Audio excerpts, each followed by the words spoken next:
അറബിക്കടലിൽ മുങ്ങിയ കാർഗോ കപ്പലിലെ വസ്തുക്കൾ സംബന്ധിച്ച വിവരങ്ങൾ സർക്കാർ വെബ്സൈറ്റിൽ ലഭ്യമാക്കണമെന്ന ഹൈക്കോടതി. അപകടത്തിന്റെ പരിണിത ഫലങ്ങൾ ഉൾപ്പെടെ പൊതു ഇടത്തിൽ ലഭ്യമാക്കണമെന്നാണ് സർക്കാരിന് ഹൈക്കോടതി നൽകിയ നിർദ്ദേശം. കോൺഗ്രസ് നേതാവ് TN പ്രതാപൻ നൽകിയ ഹർജിയിലാണ് ഹൈക്കോടതിയുടെ ഇടക്കാല ഉത്തരവ്. അറബിക്കടലിൽ മുങ്ങിയ കപ്പലിലെ കാർഗോയിൽ എന്തായിരുന്നുവെന്ന ചോദ്യത്തോടെയായിരുന്നു ഇതുമായി ബന്ധപ്പെട്ട പൊതുതാൽപര്യ ഹർജി ചീഫ് ജസ്റ്റിസ് അധ്യക്ഷനായ ഡിവിഷൻ ബെഞ്ച് പരിഗണിച്ചത്.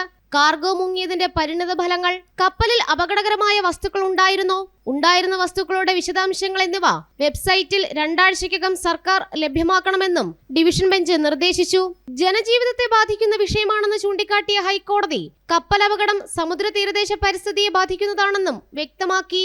ദേശീയ ഹരിത ട്രൈബ്യൂണൽ സ്വമേധയാ നടപടി സ്വീകരിച്ചിട്ടുണ്ടെന്നും കൂടാതെ സർക്കാർ തല അന്വേഷണം നടക്കുന്നുവെന്നും വിദഗ്ധ സമിതിയെ നിയോഗിച്ചിട്ടുണ്ടെന്നും സ്റ്റേറ്റ് അറ്റോർണി പറഞ്ഞു.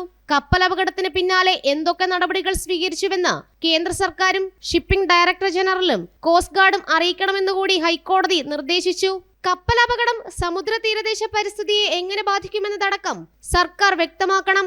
കോൺഗ്രസ് നേതാവ് TN പ്രതാപൻ നൽകിയ പൊതുതാൽപര്യ ഹർജിയിലാണ് chief justice Nitin Jamdar, justice Basant Balaji എന്നിവർ ഉൾപ്പെട്ട ഡിവിഷൻ ബെഞ്ചിന്റെ ഇടക്കാല ഉത്തരവ്. ഹർജി ഹൈക്കോടതി 2 ആഴ്ചയ്ക്ക് ശേഷം പരിഗണിക്കാനായി മാറ്റി. ജനം, കൊച്ചി.